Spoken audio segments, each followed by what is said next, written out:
Brian Taylor, political commentator and Herald columnist, is with us. Hi, Brian. Good morning indeed, Kaye. Good morning. Well, you heard what Alan said there. He thought that John Swinney was, just trying to sort of spike Keir Starmer's guns. Yeah, I mean, there was a Russian drone attack on Kharkiv overnight with 8 people, sadly, injured. I think it's incidents like that are focusing John Swinney's mind and indeed the minds of everyone else who is involved. I do agree with the comment we had a few minutes ago that some of this was prompted not directly by the president but by the vice president. J.D. Vance appears to be seeking to disprove the old saw that the vice presidency isn't worth a bucket of warm spit. He seems to think that it's an important position beyond its means, and he was the one who led, in some ways, the ambush, and it was an ambush, upon President Zelensky, an ambush eventually with 2 intimidatory bullies attacking him in what to him is a foreign language. It was a dreadful set of circumstances. But I think we have to try and roll back. It's not like you to advance an opinion like that, Brian. To be honest, I mean, Greg Swenson from Republicans Overseas UK, we've spoke to earlier on, absolutely didn't see it that way. And as you know, many Republican Americans in particular have completely defended Donald Trump. They have accused Zelensky of, not reading the room, just not seeing the opportunity that was there in front of him that he could have had, but instead he was hot-headed and he blew it. And actually what Donald Trump is doing is bringing Vladimir Putin to the table in order to seal the deal.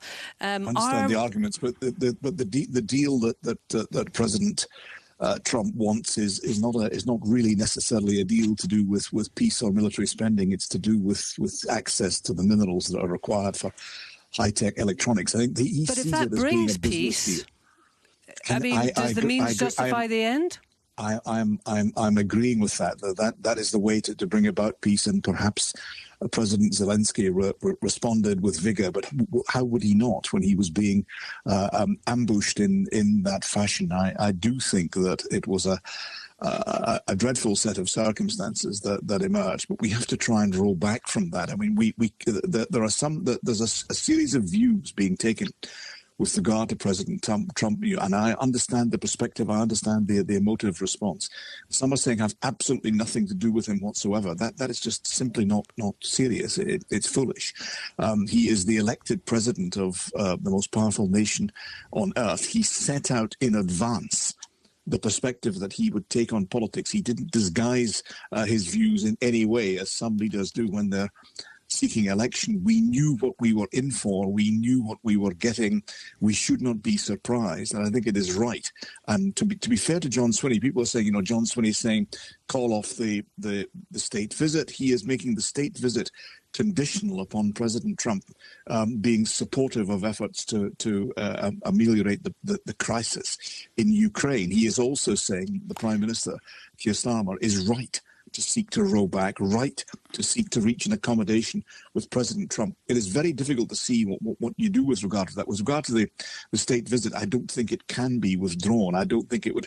It wouldn't be holding a lever over President Trump's head. He'd be more inclined to treat it in a petulant fashion and say, well, if you're taking that away, so be it. What good is applying conditions to it?